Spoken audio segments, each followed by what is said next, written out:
Welcome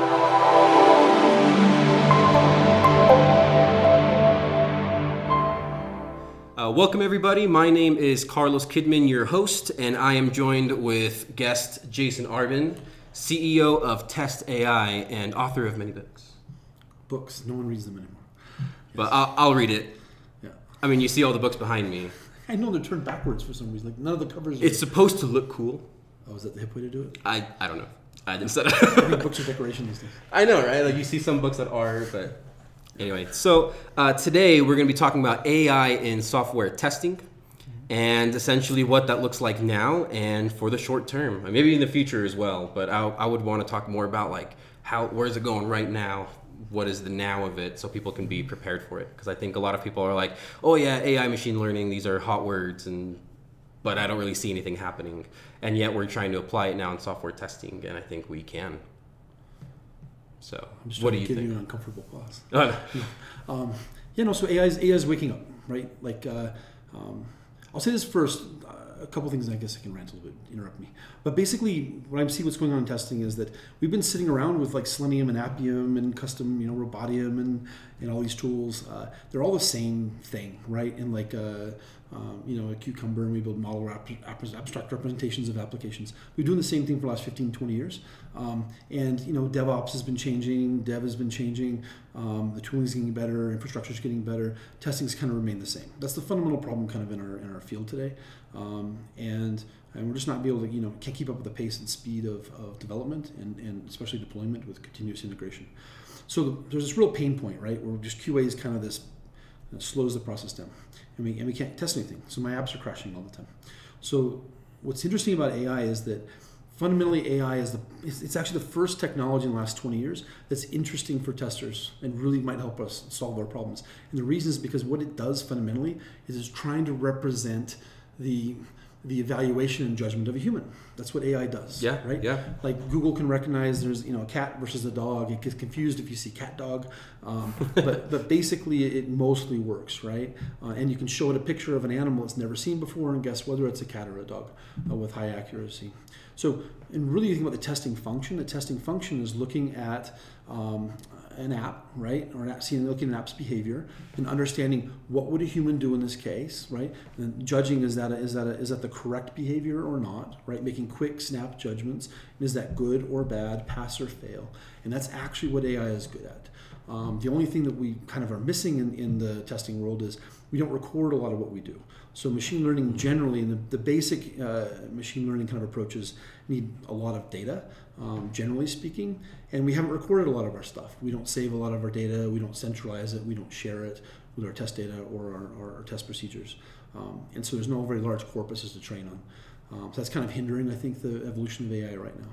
But we're really on the cusp of a change, because the first time there's a revolution in the core technology of computer science that is directly applicable to testing, and it's just for us to pick it up and run with it and apply it.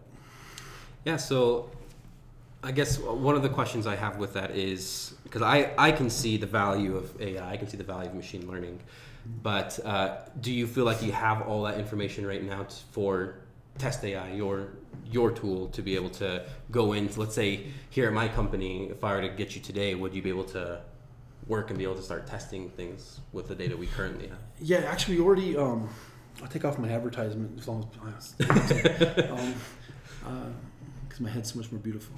But no, so we have to do, so this is a problem. So people think you need a lot of data. It's easy if you do, right? Have a million pictures of cats and a million pictures of dogs. We've taken two different approaches. So how do we deal with small data? So one of the harder problems in AI today, like the really hard problems, are how do you do it with small data, right? So there's two approaches. One is you take your small data and you make it large.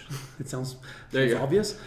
So for example, what we did is we went, I stole a bunch of money from venture capitalists, and they listened to this, and then I hope they don't get too offended. But I get some money from them, and then we crawled we crawled 30,000 apps in the Android App Store. We just download them, wake up, crawl them, take screenshots of every a page and every little button and text box in that. And then we save all those little babies off, right? And then we send them off to Mechanical Turk and we get them all labeled. So we have, I lose track now, we've had at some point at least 600,000 individual pieces of buttons and screens and all that kind of stuff. Actually hope I can just open that corpus someday soon here. I've just been too busy. But but we have a corpus of all these things to train on now. Because the beautiful thing is, if you're an individual app, you're working on Jane, right? You don't have a million pictures of things to train on, but you can create it because you can now download and have access to all these apps, web or mobile apps, and download. So it just takes the engineering effort, which QA usually doesn't do, to go and build that corpus, right? Mm-hmm. And so we spent a good year gathering that data and training nets on it. The second, and I know you're gonna ask a question, but I got the part B. No. So the part B is there's another, just to get people really excited, there's a whole other portion of machine learning which doesn't require examples, and that's reinforcement learning. There's this cool video on the web, have you seen it, called Mar.io?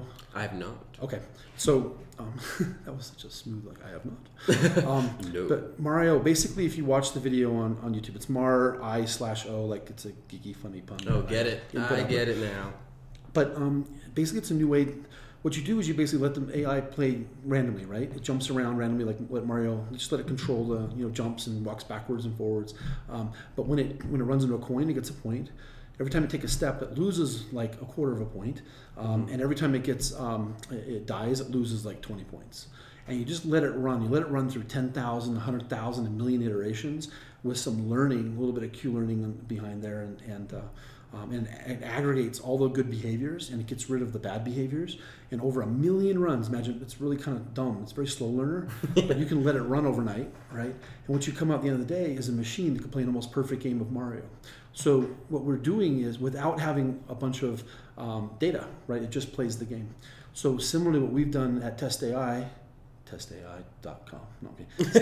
It's just test.ai. But what we've done here is we've, for test execution, is we've borrowed that unsupervised method of learning, and we basically let the computer play. We basically let it think that same kind of algorithm, that the test case is a game. There you go. We say, go to the shopping cart and make sure it's empty, right? What we do is we give it a reward when it gets to the shopping cart. If it takes a step and it doesn't go to the shopping cart, we go, bad robot. When it gets to the shopping cart, we go, good robot. And it remembers over tens of thousands of trainings how to get to the shopping cart in your app. And what it builds over time is this intuition of how to navigate within your app. So the beautiful thing is if it changes. So in Mario, if you change a brick or you add a mushroom somewhere, that core algorithm remembers mushrooms are bad, I like to jump over them. So similarly, the test infrastructure, when it goes to execute, it knows if the shopping cart button's gone, right? It knows, hey, I can go to a product and say Jane, right? And then click on add to cart, and guess what? It's another way to get to the cart. So it can still get to the cart and perform your test, even if the app changes.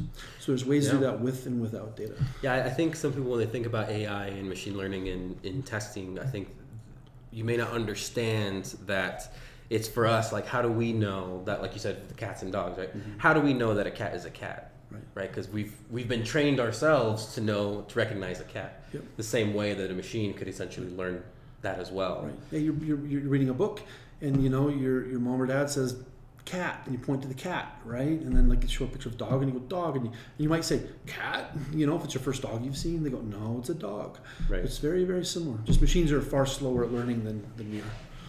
Right. So I'm always blown away because I've seen, like, for example, very popular games like Mario or League of Legends or Dota or whatnot, where they train a machine to actually play the game and then play against the pros. And those are pretty. They beat them. Yeah, and they beat them because they're all that learning that they've done, that core knowledge that they've now gained. They're like, oh, this person's moving here. I know how to counter that because of all that practice and training they've had beforehand. Right. So for me, it's fascinating. So one thing that gets me really excited, the next wave here is, we can go back to today, but the next wave is once these machines can write and execute test cases against arbitrary tests, which are against arbitrary apps like they're starting to do today. Like they can run a shopping cart test on any retail app, right? It doesn't care what it is, because it's seen a lot of them and they're all kind of similar. But the next phase is to have suites of these tests that run for everybody. So when you wake up, if you have a new retail app, you automatically have 10 or 100 BVT test cases already written and executable for you. But the next real wave after that is that they basically can understand, they've seen every single app on the planet, right? Because they've tested every single app on the planet, literally in the app stores or crawled the web and have tested them. And what's interesting is that, just like you're saying, these Dota games, The reason they're slow learners, but they can learn many times over in 100 milliseconds. They can learn 100 different times and have 100 different experiences and different games. So they'll play more games than a human ever will in a lifetime and learn from that. Same thing with is going to be emerging with AI, is that these AI systems will have tested, like in your case, what you've maybe tested like 4 apps in your life, right? 4 or 5 maybe. Yeah, 5. Okay, 5. Yeah, I'm just throwing a number. 5. Yeah, so say it's 5. But the AIs will be able to execute tests on thousands or tens of thousands of apps. And so in a weird way, there's this inflection point where soon that AI, even though they're kind of dumb, they will have more aggregate knowledge and experience than even the expert, and you're obviously the most expert tester on the planet, but it will supersede our knowledge, right, in our experiences. Yeah. And what's a bug, what's not a bug, and how to accomplish test cases. So let me ask you this question, because I totally agree, and I've seen it, with like League of Legends stuff, like it's pretty impressive. But what happens to, for example, an automation engineer or a QA engineer once this AI transformation happens? Because it sounds amazing, and I'm sure we'll see it very soon. But what happens to those positions? Is there only one person that is kind of managing their test AI bot, or what kind of happens there? We don't want to talk about that. No, it's actually ironic. Everyone goes like, that's when people will be like, oh, is AI going to be into my job or something like that? I think exactly quite the opposite. Guess why people don't hire, Microsoft's actually laid off a bunch of testers, right? They're trying to become engineers, and they're fake testers now. They're engineers doing testing. But like, this goes in waves, right? But why do people not want to hire a tester? Like, why do they want it? Some people, you talked about this earlier, right? Off camera.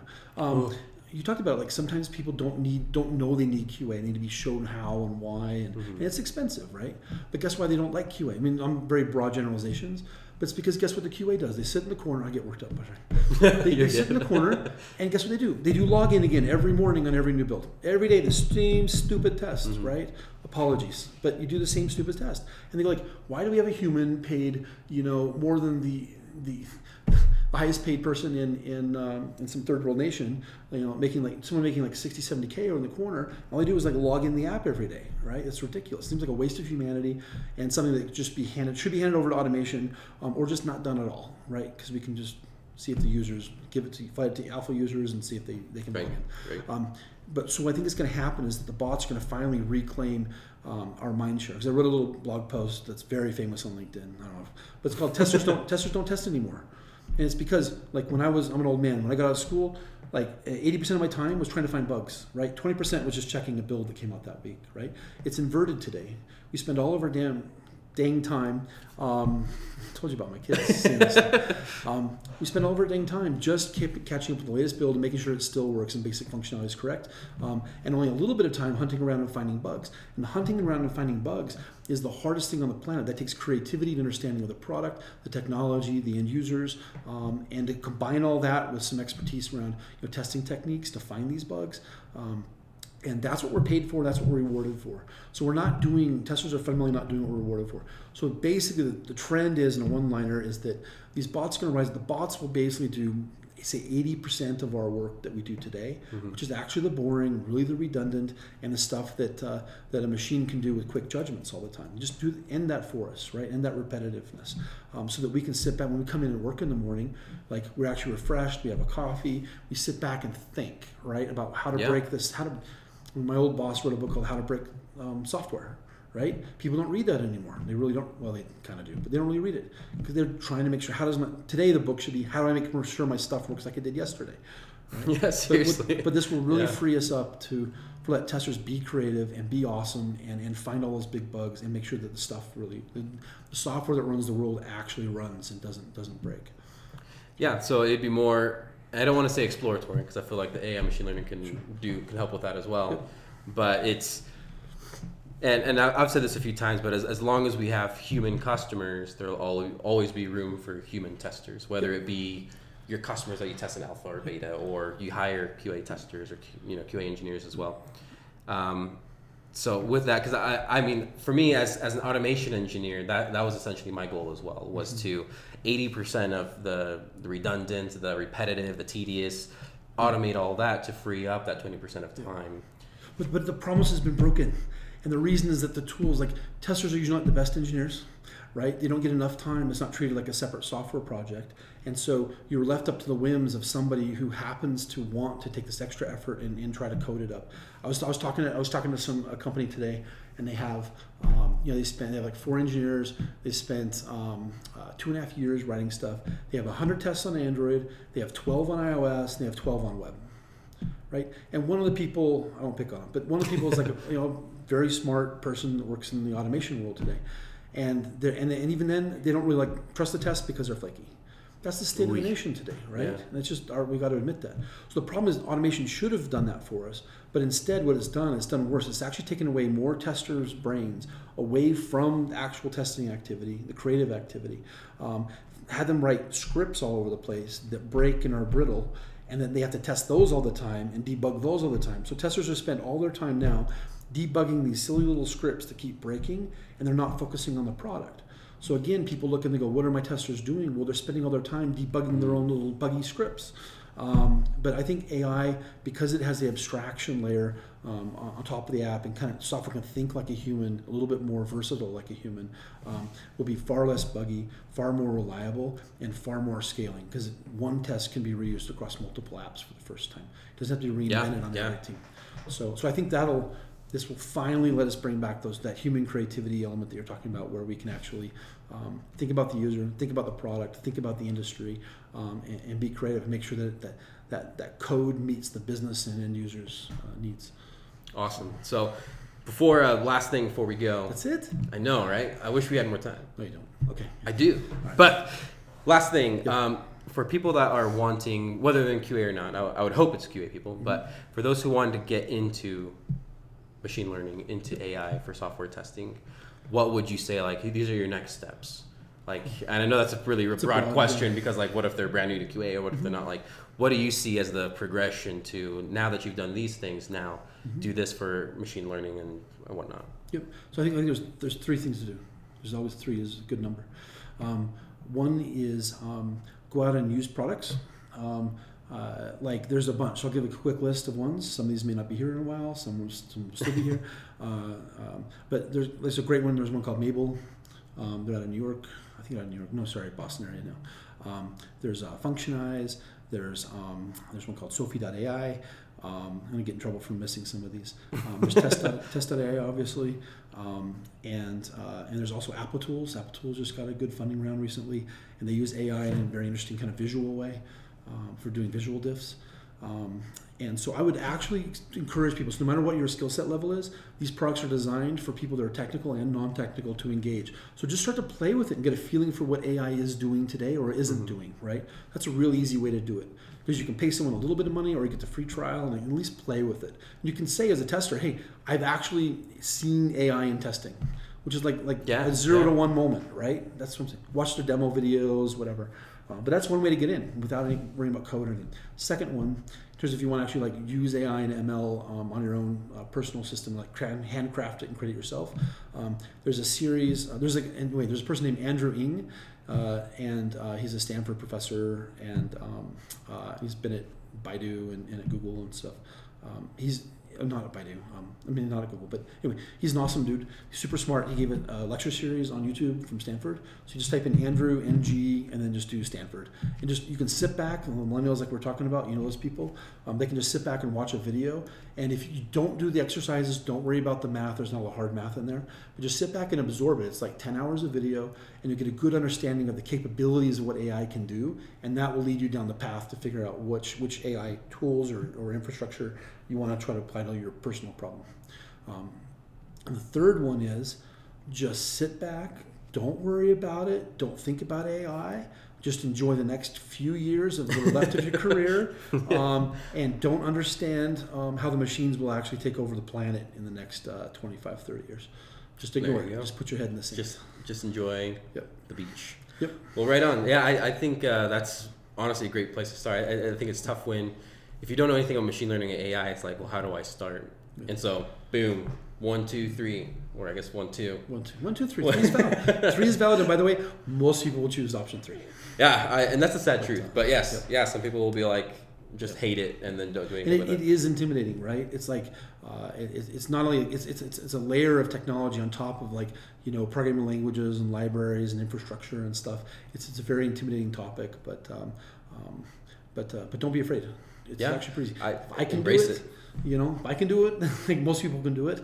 It's just some Python scripts, and even then, just use some products. They're starting to come out there. There's a whole new little wave of startups coming up that are focusing on applying AI for software testing. Awesome. Well, Jason, thank you. Totally appreciate it. I'm sure the viewers and listeners will appreciate it as well. Sure. I'm Carlos Kidman, guys. Peacing out. Again, Jason Arbon, thank you so much. Cool. And have a good day. Test.ai. Let's go. Sorry. Hey guys, thanks for watching. Make sure to hit that like, hit that subscribe if you like the show. Remember, I'm trying to start a conversation here, so please leave a comment, ask a question, share an experience, and do it either here, on Twitter, on Instagram, or on LinkedIn. You can hit me up at Carlos Kidman, and that way you'll get all my latest stuff like episodes, podcasts, conferences, and more. Stay hungry, my friends.